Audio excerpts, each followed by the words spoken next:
But my focus, my emphasis was that, what my priority was that you for sure watch the part of the movie that had all the cranial nerves, because once I start flying through this information, guys, then I'm going to talk about where some of these cranial nerves exit through and so forth, okay? All right, so let's talk about the cranium, guys. Now, that's pretty much the brain case, right? So what surrounds or what encloses your brain. Now, you have what's called the neurocranium and the well, let me talk about the neurocranium and then the visceral cranium later on. So neurocranium is made up of 8 bones. It encloses your brain, protects your brain, insulates your brain, right? And also protects your organs of hearing and equilibrium, especially if you're talking about the inner what? The inner ear. Okay, the inner ear is pretty much the organ for your equilibrium, okay? Now, here's a breakdown, guys, showing you what is deemed as the neurocranium, and then here's the rest of the facial skeleton, okay? So here's going to be our focus right here. So let's take a look at some of these bones. So you have your frontal bone, guys. That's the anterior portion of your cranium. It makes up what's known as your forehead, okay, and the roof of your orbits. Or orbits is the proper term that describes your what? Your what, guys? Your eye sockets. Okay, your orbits. Just simply that's the proper term that describes your eye sockets, right?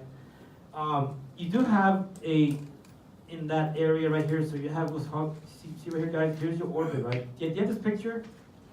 Yeah, because I know I updated your PDF files with the pictures, so you have everything, so you guys just follow along. So here's the orbit, right? And then here's that supraorbital notch. So this is going to be supraorbital notch.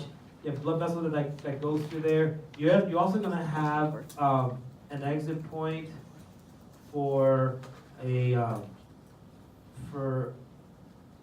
terminal branch, right, of cranial nerve.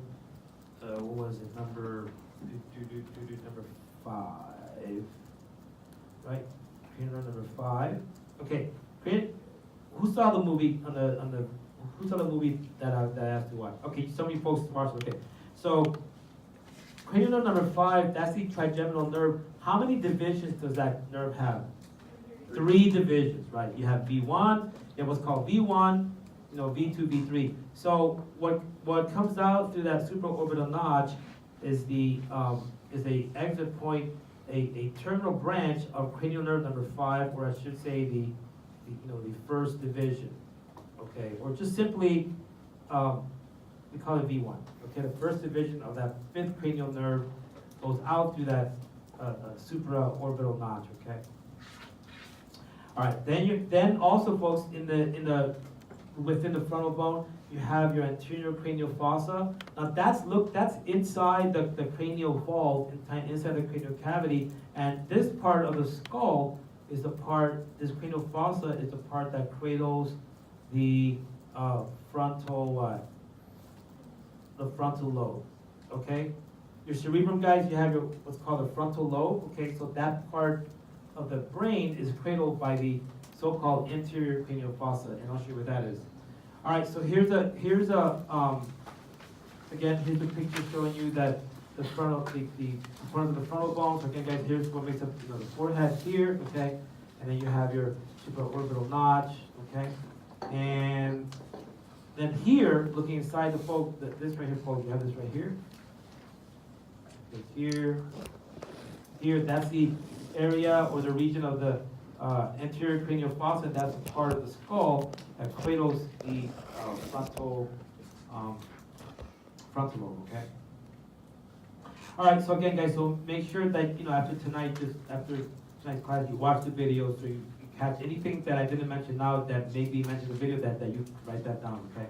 All right, so you have frontal bone, then you have, here we go. Here's I know what this is about. Okay, let me add it here to this information. I was right. So, in some instances, there appears to be notice how here it's all nice and clear, right?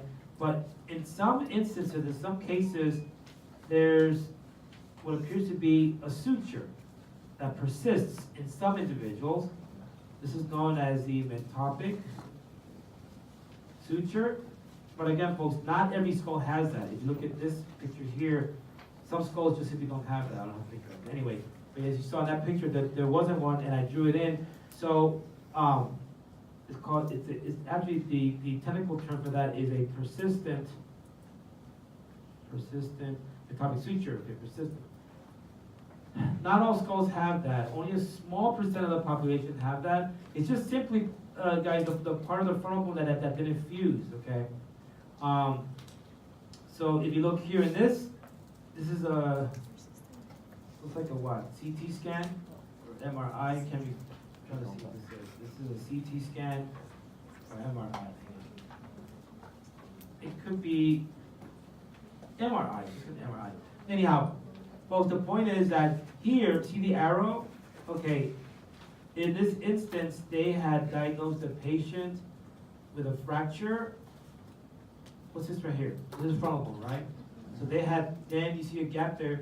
They had diagnosed the patient with some kind of a fracture in the frontal bone, but what it actually turned out to be was what? A metopic suture. Okay, so that was a misdiagnosis here. So they were, doing a brain scan on the patient to look for some stuff going on inside the brain, and they go, oh wait, the patient has a fracture in the frontal bone, but in actuality, it wasn't a fracture. It was simply what? A metopic suture. Okay, in that case. All right. So we're done with the frontal bone, guys. Then let's move on with the what else? The neurocranium. We're still in the neurocranium. I'm sorry. You have your frontal bone, your parietal bones. They're large, they're curved, they're rectangular. Then they form the superior lateral aspects of the skull. They have the largest suture, the largest of the sutures that occur at the articulation points. So look here, guys.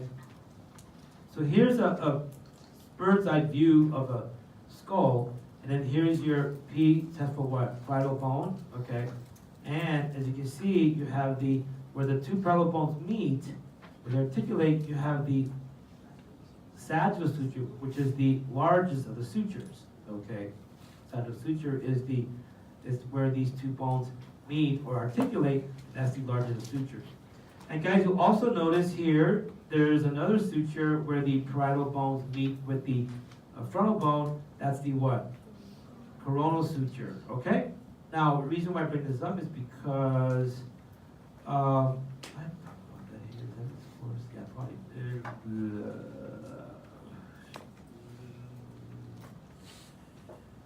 I have that? Of course, yeah, I guess. Okay, anyway, so I'll talk about it here. Well, just watch the video, okay? You'll see it there. Anyway, because here, guys, there's a okay, where the two sutures meet. I'll just mention it. Maybe it's in the video, maybe it's not. I'm sure it is. Okay. See right here, guys. Here's where these two bones meet. Right here, where these two sutures meet. It's where the sagittal suture is perpendicular to the coronal suture. This is called a bregma. Okay, in the adult skull, but in the fetal skull, that's what used to be was a fontanelle, a soft spot. Okay, up there. So, but it's called a bregma in the adult. Okay, but this is what was formerly a fontanelle in the fetal skull. But I'll show you a picture of that when we get to the fetal skull. Okay, so you have your parietal bones, your coronal sutures is where the parietal bones meet with the frontal bone anteriorly. Okay. Then you have your sagittal suture is with the right and left parietal meet, the midline. Okay, so that's the largest of the sutures. Okay. Your coronal suture here, sagittal suture here. Okay. What else? Then you have your lambdoid suture is where the parietal bones meet with the occipital bone in the back. And then you have your squamous sutures where the parietal bones meet with the temporal bone on the side lateral aspect of the skull. So guys, again, here's your parietal bones here. What's this? Occipital bone, and then it forms where the parietals meet with the occipital, it forms the lambdoid suture. Okay. And then you have your here's your squamous suture right here, guys. That's where the parietal bone meets with the what? The temporal bone. Okay. Now, okay, so let's talk about, since we're talking about sutures, might as well, I know that's an important case in terms of clinical correlate. Look here, guys, you see right here on the side of the skull, okay, you have right here, an area known as the pterion, right here. Okay, it's a pterion, right? This area here's the pterion. What this pterion is simply, think of it as like an intersection. It's an intersection where four bones meet. F for what? Frontal. P for what? Parietal. S for what? Sphenoid. And T for what? Temporal. Okay, see these four right here? So where these bones meet, it forms this area of sutures. That's called a pterion. Now, this is of clinical significance because, guys, in this part of the skull, you have you have here a blood vessel that runs inside the skull that runs like this through there. It's called the middle meningeal artery. Now, the reason why I bring this up is because if a patient has trauma, okay, trauma to that part of the skull, folks, that's a fragile part of the skull. If there's trauma there, what can happen is the bones can sever that blood vessel, and then you have arterial spill of blood inside the cranial cavity, and that's known as a epidural what? Hematoma. Now, if a patient has that, you have this buildup of arterial blood flow inside there, can they just get up and do you tell them, okay, have a good day, and just send them back home? No, that's life-threatening. Okay, that's a problem. So that needs to be treated like in ER, like ASAP, where the person will die. Okay, so epidural hematoma, that's a spillage of blood that's inside the cranial cavity, outside of the dura, right? And that's because you have this blood vessel here, the middle meningeal artery, that courses through there on the inside part of the skull in the area of the what? Of the what, guys? Of the pterion, okay? Yes? How would you drain that then? Oh, they do what's called a burr hole, B-U-R-R, burr hole. I think your book has that, talked about it. You do a burr hole and then they have to drain it. But that's for the trauma people to do that, trauma. Okay, but it is life threatening. They have to take care of it right away. Okay, what else, guys? And then moving forward, so then you have occipital bone that makes up the posterior wall and the base of your skull. Guys, inside the cranium, you have the posterior cranial fossa. That's the part of the skull that cradles. Unlike you saw in the frontal bone, you have the anterior cranial fossa. The posterior cranial fossa that cradles the mini brain. That is the what? The cerebellum. Okay, that's the cerebellum. You also have in the occipital bone the hypoglossal canal. Aha! Look here, guys. Hypoglossal canal. Ta-da! Okay. So that's an opening. Exit point for cranial nerve. Which one? Number 12. Very good. Okay, that's your 12th cranial nerve, the hypoglossal nerve. Okay. Then you have your foramen magnum. That's the large gaping hole at the base of the skull. And then you have your internal occipital protuberance. Now, let me just show you a picture of that so you can see what I'm talking about, right? So just addressing structures. So look here, guys. Here's the picture. You should have, let me go red here. You can see the highlighting here. Okay, so looking inside the skull, guys. Here's the posterior cranial fossa right here. Right, so here's the area right here that I'm talking about, the posterior cranial fossa. That's the part that cradles the cerebellum. Here's the foramen magnum, right? Talk about that later in a bit. And guys, here are the openings for the what? Hypoglossal nerve, the hypoglossal canal, okay? And look here, guys, here's the internal occipital protuberance, okay? Now this part right here, that's inside the skull, that is a clinical landmark. That's the part that marks the location of the internal occipital protuberance. Let me just write it down here somewhere.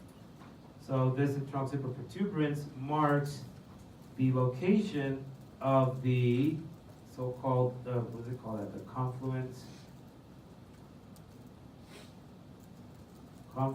of the sinuses. Okay, guys, you'll learn about this in the video on the meninges and blood supply and drainage.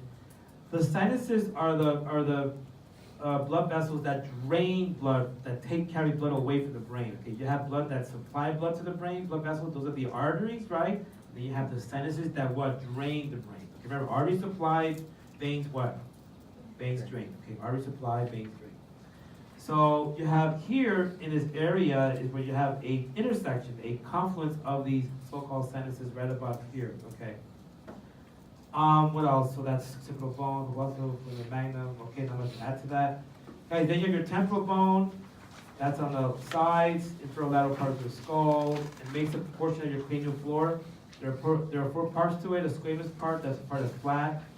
You have tympanic part, that's the part that's right by your ear opening. You have a mastoid part and a petrous part. This part is this is the part that protects. The petrous part is first of all, it is very, very resilient. It is, hold on, it is very, very resilient to cremation, I guess, if you're gonna call it that. Okay, very resilient to cremation, meaning it's a very hard, sturdy part of the skull, folks. And it also protects your inner ears, you know, your inner ears and so forth. Petrous means rocky, is what it means.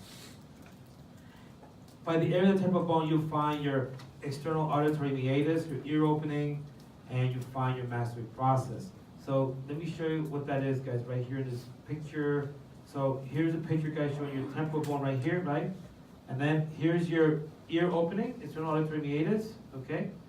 And then you have your, what else? Here's your styloid process. Did I put that here? No, I didn't bother with that here. Here's your ear opening, and then here's your large mastoid process right here. Okay, large bony protrusion, you can see it right here, very evident, okay? So, temporal bone, okay, not much to add to that. And then, here guys, looking inside the skull, well, lateral view, this is the squamous portion of the temporal bone, of the flat portion. Here's that tympanic plate, the tympanic portion of the temporal bone. And then looking inside the skull, here's that petrous portion of the skull, okay, the petrous, or the part that protects the inner ear, okay. What's this about? Okay, and then, okay, I know what's going on here, guys. All right, so since we are talking about the temporal bone, let me point out to you, you have this picture? Okay, so let me point out to you a couple of openings that you'll see. And guys, next week we do a hands-on activity where I actually have skulls, pipe cleaners, you get to play with skulls and try to map some of these things, okay? It's a hands-on activity, pretty cool. So you have your carotid canal. Carotid canal is the opening for the what? Which one? Exactly, the internal, it's the opening for the internal carotid artery. That's where that artery enters into the skull, okay? And then you also have a little opening here, guys, the mastocytic foramen. If this mastocytic foramen is an opening, it's in between the styloid process and the what? Mastoid process. Okay, so here's your styloid process right here. Guys, here's your styloid process right here. That's your styloid. Okay, if you want to see it from side view, if you go back here, guys, here's the little styloid process right here. See right here, this little thing that sticks out? Okay, so in between the styloid and the mastoid process, you'll find a little hole. Okay, the stylomastoid foramen. Guys, this foramen is an exit point for cranial nerve number 7. Which is that one, guys? Which is that one? Facial, yeah, your facial nerve. Okay. Number 7 is your facial nerve, okay? All right, so you have your so remember, and these two holes are within which territory? So what bone is this, guys? Temporal bone, yeah. What's out, our focus right now is on the temporal bone, okay? So in the territory of the temporal bone right here on both sides, you find the carotid canal and the stylomastoid foramen. That's the entry point for the internal carotid artery, all right? Now, this is showing you the parts, the 4 parts of the internal carotid, I guess I'll just map them out for you. Let me just, I know it's there. Just have to talk about it, okay? In your book. All right, so guys, this is a posterior view of the trajectory of the internal carotid artery as it enters into the skull. So you have this part right here. This is the cervix. Okay, there are 4 parts to that. 4 parts to the IC. IC stands for what? Internal ICA. Internal carotid what? Artery. Okay, ICA. So first part is the cervical part. That's the part that enters the skull. First enters into the. Guys, look here. Here's the opening of the internal carotid of the carotid canal. Then you have a part that turns. Right here, guys. This part right here. This is the petrous part. Petrous part of that ICA. Then you have this part right here, guys.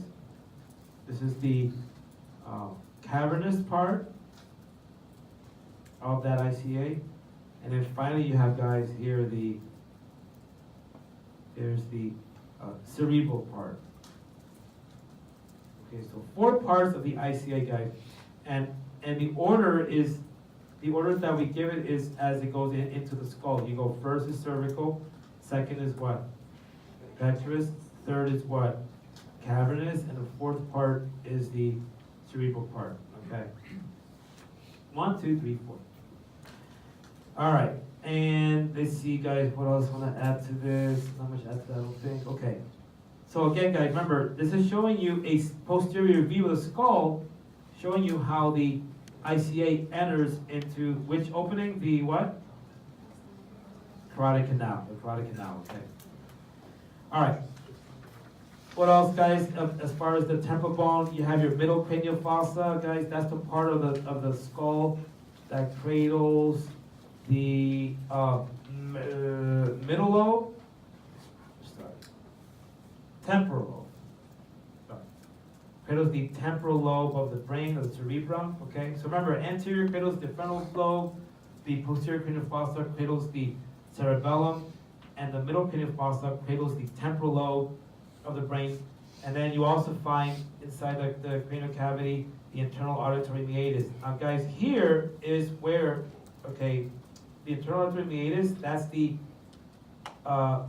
point of entry for the 2 nerves, numbers 7 and 8. What's number 7? Facial. And number 8? Somebody said it? Vestibulo-cochlear. Very good. Okay, that's your 8th cranial nerve, the vestibulo-cochlear nerve. Okay, so you have 2 nerves that enter, that go in through the internal auditory meatus. Now, guys, it's important that you pay attention to that, because when I get to the very end of my discussion, I'm going to talk about what happens to a little nerve that wants to go solo and go somewhere else. Okay, well, I'll get to that later on, okay. Then you have another foramen, guys. This one is of not much significance. This one is called the foramen lacerum, but in a living skull, I mean, you can see the hole. You can see the hole in a picture here, right? You can see it. Well, I'm not gonna even. Yeah, here it is, right here. It's right there, folks. But in a living skull, it's covered by. It's occluded by. There's cartilage there, by fibrocartilage. Okay, it is covered by cartilage. Okay, in a living skull. So I'm not gonna even address anything about it. I mean, you will see it when you are holding the skull, or even if you see it in a diagram, but for the most part, is of no relevance to this course or this topic here, okay? Then you have your jugular foramen. That's another hole in the skull. Now this one is an exit point for 3 cranial nerves. Cranial nerves, what's this one? What Roman number is that, guys? 9. Cranial number what? 10. And cranial number what? 11. Okay. What's 9?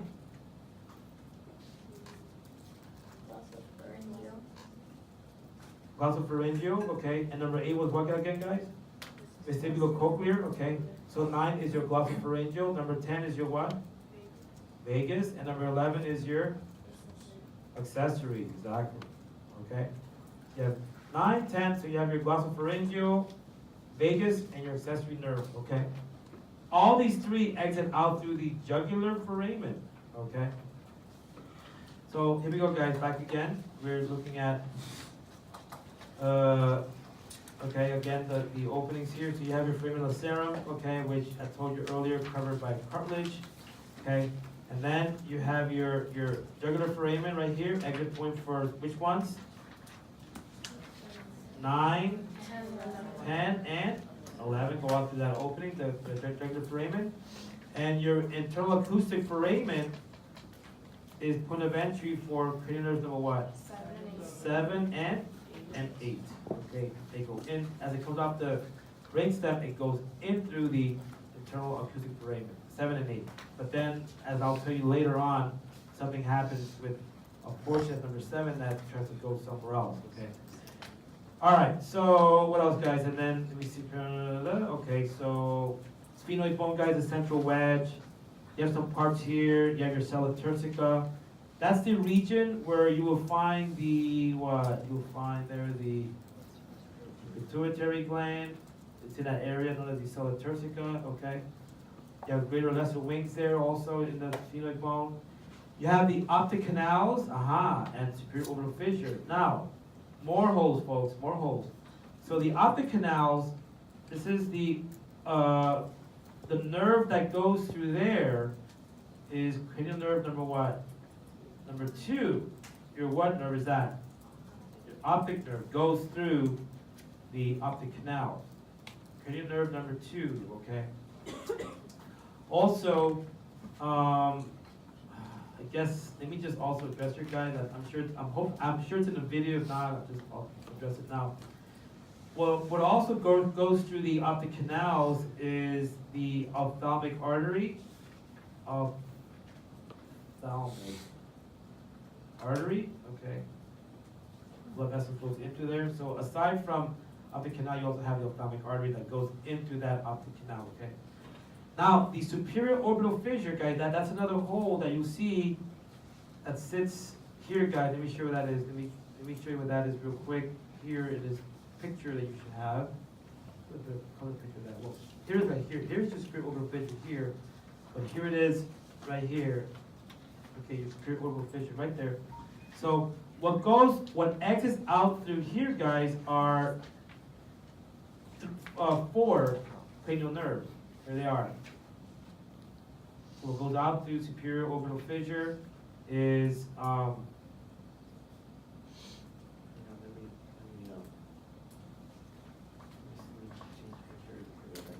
goes out through the superior orbital fissure. Hang on, so we have 4. I'll listen to this. 1, 2, 3, 4. There they are. Cranial nerve number 3, CN number 3, which is what, guys? Ocular motor. Okay, ocular motor. Cranial nerve number 4, which is what? Trochlear. Go to there. Number 5, what goes through there, guys, is the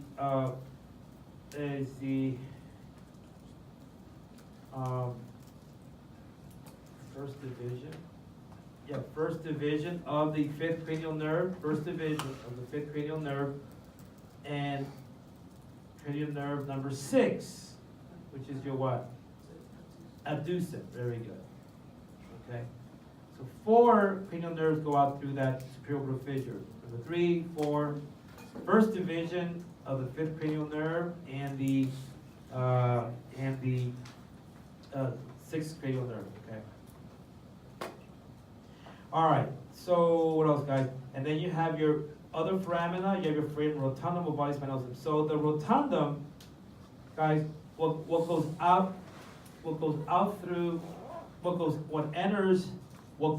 through the rotundum is cranial nerve number 5. What is called it? B what? B2. Second division of the fifth cranial nerve, which is your trigeminal nerve, right? So the second division of your fifth cranial nerve goes through that foramen rotunda, okay? Then, what goes out to the foramen ovale, fifth cranial nerve, for which division? The third one, okay? Remember guys, again, if you haven't watched the video, but the trigeminal nerve has three divisions. It has a ophthalmic division, it has a maxillary division, and a mandibular division. Three divisions, okay? So to the rotundum goes the second division, to the ovale goes the third division of that fifth cranial nerve. Then the foramen spinosum. Guys, this is an important hole because it is through this hole that the middle, meningeal artery, talked about that blood vessel earlier, right? Middle meningeal artery goes through that opening, this foramen spinosum. Middle meningeal artery goes through that foramen spinosum. So it goes in there, and then it travels along the inside part of the skull by the area known as the what? The pterion, okay? And because of that blood vessel coursing through there, there's the potential of a life-threatening scenario if there is a fracture of the skull and they sever that blood vessel. Okay, and then also the sphenoid bone makes up the lateral part of your orbital wall. So again, guys, here's a picture showing you part of the sphenoid bone. So here's the, let me change the color here. So here's the sphenoid bone right here, guys. All right, so that's where the pituitary sits around here, okay? And then you also have your openings. Again, here's your sphenoid bone. Here's the greater wing of the sphenoid bone right here, okay? And then here's the opening of the superior orbital fissure there. And then here's the opening also, guys, of the what? Optic canal. And what goes through here? The what? Second cranial nerve and the which blood vessel? The ophthalmic artery goes through there. Now looking inside the cranial ball, cranial cavity, you can see, oops, sorry. Here we go. Here's a picture showing you the openings or these foramina peering inside the cranial ball. So here's the foramen spinosum. And guys, you can actually trace and see how that middle meningeal artery goes up, travels along the side, there is known as the pterion here, okay? Here's the optic canal. That's where the what? Second cranial nerve goes through there. And the what? Ophthalmic artery, okay?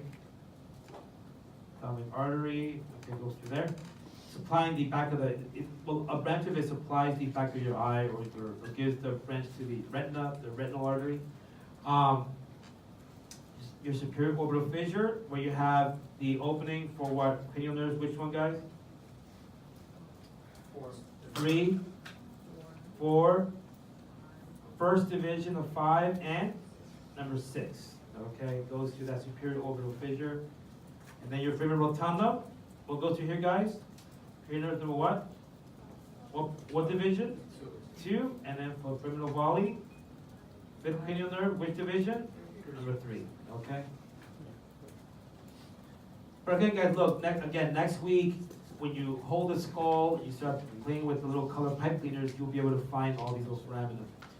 And again, this is showing you. Okay, go guys. Here's the picture showing you this is cranial nerve number what? Number 2, right? Optic nerve going through the optic canal. Here's you only see 3 of them. Here are 3 nerves, right, going in through the superior orbital fissure, and that's it for that. Okay. All right, ethmoid bone.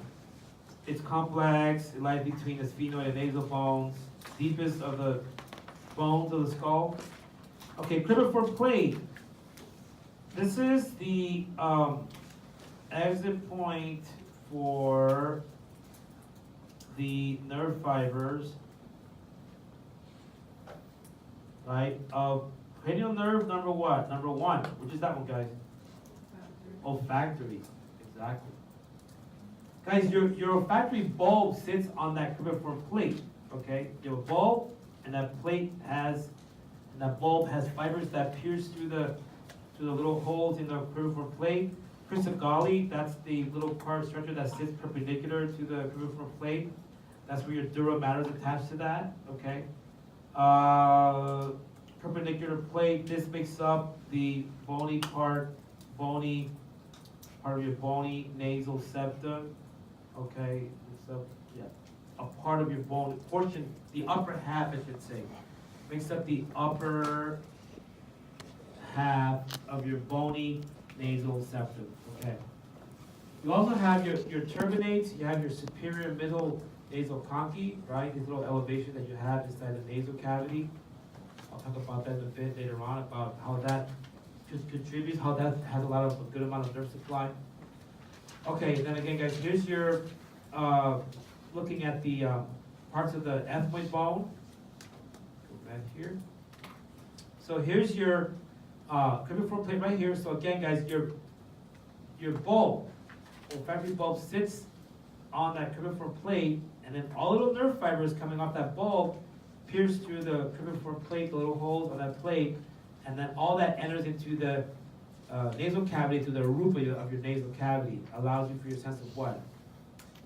Smell, okay? And then you have that's ethmoid bone, right? And then what else? Let's talk about your cribriform crista galli, okay, right there. Then here's the perpendicular plate, makes up the upper half of your bony nasal septum, right? And then you have also your middle nasal conchae. You can't see the superior one because it is occluded by all these bones up here, okay? But the superior and middle nasal conchae make up and the perpendicular plate make up components of the ethmoid bone. What's this here, guys? So here's a fontanelle, I guess. Okay, I guess, yeah. All right, so guys, here's a fetal skull, right? Fetal skull, and then here's your fontanelle, anterior one, little soft spot, right? And then in the adult, that forms the what? Call that the what? The bregma. Okay, in the adult. And again, guys, here's that frontal suture, how I addressed earlier. So normally this goes away, it clears up in most adults, but in some people that persists as that metopic suture. Remember we talked about that earlier, okay? Not much to add to that, I don't think. And then here's anterior fontanelle, here's a phenoidal fontanelle, here's a mastoidal one and so forth, and here's a posterior one. Remember guys, this phenoidal fontanelle will eventually form in the adult the what? The pterion. That's that part that has all those four bones. Remember the frontal bone, what else guys? What's this one here? Parietal. This one here is temporal, and then this one here is phenoid. Okay. Alright, not much to add to that about the fetal skull, okay? I think that's it. If I miss anything, guys, just watch the movie, you'll be fine. Okay, visceral cranium. So guys, remember that the neurocranium is what pretty much encases, surrounds the brain, and then you have the facial skeleton, the facial framework composed of the visceral cranium, provides cavities for your sense of sight, taste, and smell, also secures your teeth. The mandible, guys, that's the largest, the strongest of the facial bones.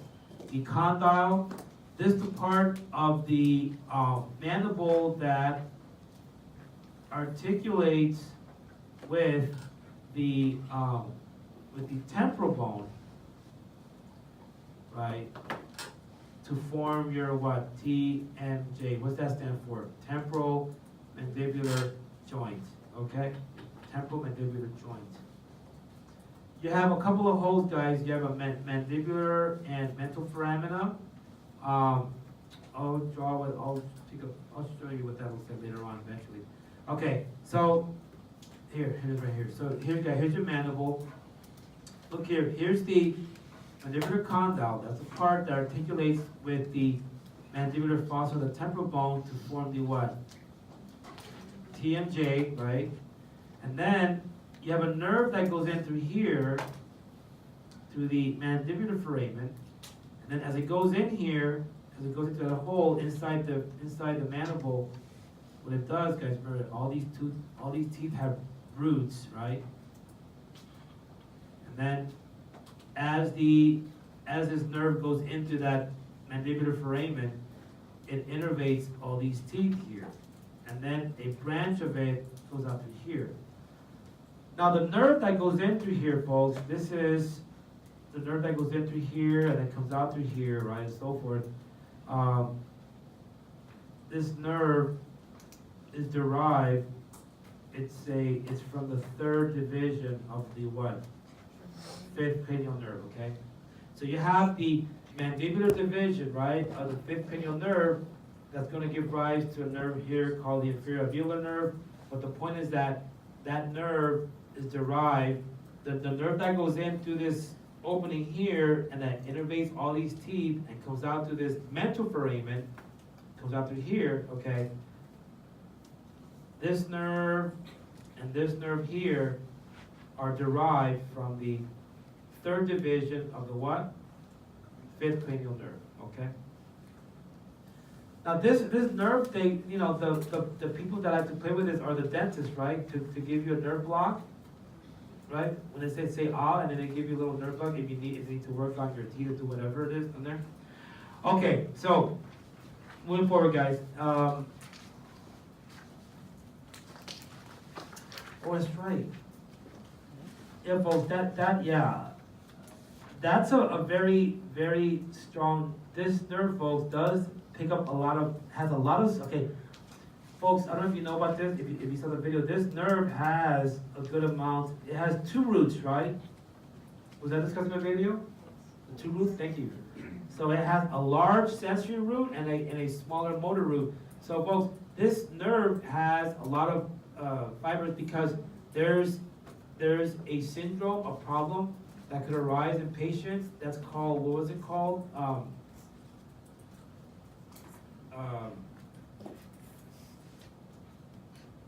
Trigeminal nerve, what? Was that given in the movie, neuralgia? Yeah. Or it's known as tic, what's it called, tic? Dularu, something like that, yeah. It's a very, it's considered one of the most painful, one of the most excruciating pains a person can experience. It's in the face, a facial pain, okay, that can drive a person insane pretty much, okay? But that's attributed to that trigeminal nerve. That also explains why that nerve also innervates your mandible and your teeth and so forth, okay? All right, then you have your maxillary bones, guys, and there's a couple, they are keystone bones of the face, makes your upper jaw, central portion of your facial skeleton. You have a couple of foramina, incisive foramen, infraorbital foramen, guys, here we go here. So here's I'm gonna outline simply the components of the maxillary or maxilla, right? All this right here. You'll see here the infraorbital foramen coming out through there. Well, that's an opening. What comes out through here, folks, is a terminal branch. What exits through that infraorbital foramen is a terminal branch of the what? Second division of the what? Fifth cranial nerve. Okay. So what comes out to that infraorbital foramen is a terminal branch of the fifth cranial nerve.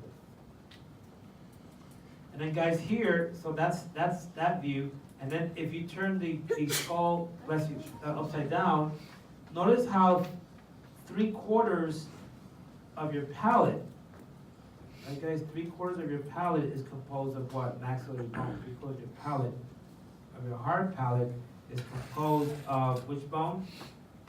Maxilla, okay?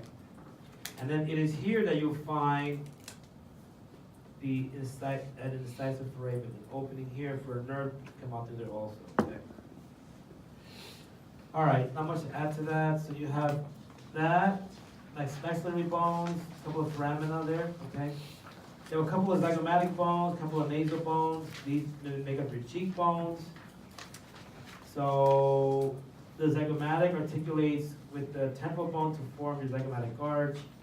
There are a couple of nasal bones that forms your bony nasal bridge, okay? So again, guys, here's your zygomatic bone right here. And notice how that bone articulates with the temporal bone to form the zygomatic arch. Let me see what else. And then your nasal bones, that's it right here, guys. Here's your nasal bones right here that make up the bony nasal bridge. You have a couple of lacrimal bones, a couple of palatine bones. Not much to add to that, guys. I'll show you what those are. And then the palatine bones make up the posterior part of the hard palate. So here's your nasal bones here. And your lacrimal bone is going to be a little bit behind it, right about here. Okay. And what else? Your palatine bones are back here, guys. So the last quarter, so the 1/4 of your hard palate, right? The last quarter of your hard palate is the what? Palatine bone.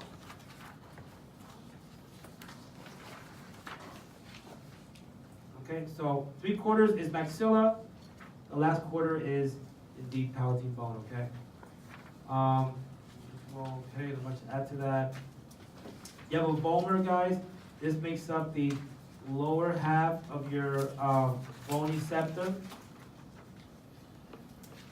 Right? Remember, upper part is composed of the perpendicular plate. That's the part of your ethmoid bone. Lower half is the vomer. What else, guys? And then you have your 2 inferior nasal conchae. These are the largest of the nasal conchae. Okay, remember the first 2 are part of the ethmoid bone, and the last one, the largest of those conchae, is the inferior nasal conchae. That's a separate bone. That's it for that. So if you look here, guys, oh, can you see anything? Anyway, look. Here's the largest of the nasal conchae, the inferior nasal conchae here, and here's the so-called vomer. It makes up the lower half of the lower half of your bony septum. Okay. What else, guys? And then here's showing you the best way to see the vomer count. What a horrible thing to see. Anyway, I'll just write it right there. Okay. All right. Not much to add to that. I don't think. Okay, etc. All right. Aha. Here we go, guys. Now here's a picture showing you. Nice picture diagram. Oh. It's a picture showing you guys the where some of these nerves. So again, guys, look. Here's the big nerve we talked about, right? The 5th what? Trigeminal nerve, right? So look at it, how it comes off here, and it has the what? The 3 what? 3 divisions, right? So you have this, you know, the ophthalmic nerve, 1st division. Notice how that goes here. Notice how our branch of it goes through here, comes out through the, you know, the superior supratrochlear nerve, right? Remember, the 1st division of the ophthalmic nerve has a branch that goes out to the supraorbital notch way up here, right, guys? And then also a branch of it, of that 1st division, also goes out through the superior orbital fissure, right?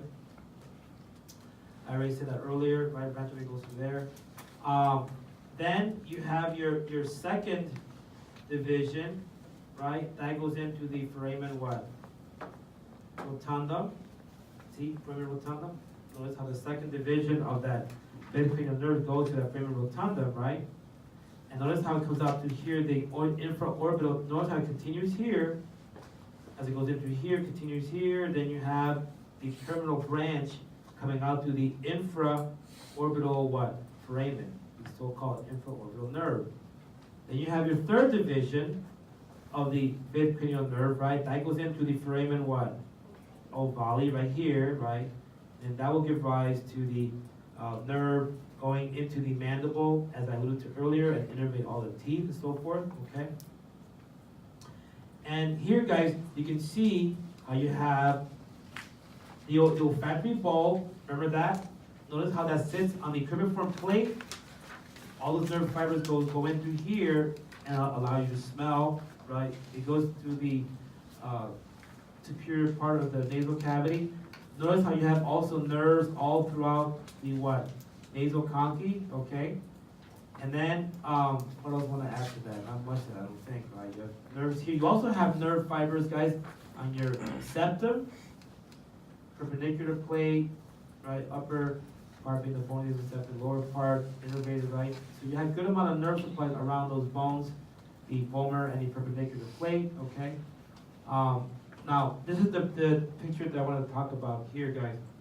Remember how I told you earlier that the facial nerve, right? It goes into where, guys? The internal what? Auditory mirror meatus. Remember, it goes into there, along with which nerve? The seventh and what? Number 8, right? So my focus is on the seventh one because what happens, guys, is that as that nerve goes into the internal auditory meatus, here's a facial nerve right here. As it's going through the middle ear, a part of that facial nerve called the chorda tympani says, I don't like this facial nerve. I want to have my own life. So I just want to get away from you. And it goes like this, goes to the middle ear, like this, and it comes out, and it jumps on the lingual nerve. So it piggybacks onto the lingual nerve, and this lingual nerve is derived from the what? Third division of the fifth cranial nerve. Okay? So again, guys, this facial nerve, as it goes into the internal auditory meatus, right? It's all one big happy family, but then the chorda tympani says, nope, I want to get out of here, right? Goes away, goes to the inner ear, and it goes like this, and then it jumps, it piggybacks onto this nerve here. That's the, remember, that's the mandibular nerve. That's the third division of the fifth of cranial nerve number 5, right, guys? Third division, right here. So it jumps onto that lingual nerve, and so now, guys, what this nerve does, it allows you to, pick up your sense of what? Taste on the, on the anterior part of the tongue. Okay.